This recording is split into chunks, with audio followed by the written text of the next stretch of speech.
नमस्कार दोस्तों।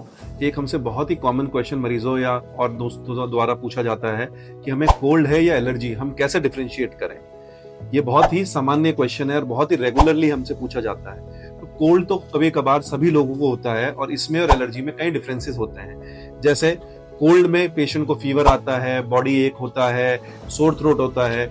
एलर्जी में पेशेंट को स्नीजिंग होती है, वाटरी नेजल डिस्चार्ज होता है, आईज में इचिंग होती है, कान में भारीपन होता है, गले में खराश होती है। कोल्ड 5 से 10 दिन के लिए रहता है सामान्य तौर पे, बट एलर्जी महीनों हफ्तों तक रहती है पेशेंट के, कई बार कई सालों तक रहती है पेशेंट के। कोल्ड और एलर्जी में एक और मेजर डिफरेंस है, जो डिस्चार्ज नाक से पेशेंट के आता है। जो नॉर्मल कोल्ड में जो होता है थिक होता है, म्यूकस वाला होता है, बट एलर्जी में ये वाटरी डिस्चार्ज होता है। और ट्रिगरिंग फैक्टर्स क्या हैं?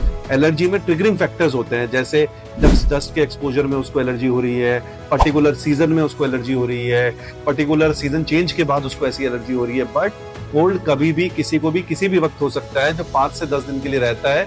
उसके बाद में कुछ दवाइयों से, कई बार बिना दवाई भी वो उस बीमारी से मुक्त हो जाता है। बट एलर्जी के लिए पेशेंट को एलर्जी टेस्ट कराना होता है, एलर्जी का पता कराना होता है, एलर्जी की वैक्सीनेशन, एलर्जी की दवाई लेनी होती है।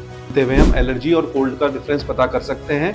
एलर्जी है तो उसका प्रॉपर इलाज कराएं, कोल्ड है नॉर्मल तो वो सामान्य तौर पे कुछ दिनों में अपने आप ही ठीक हो जाता है।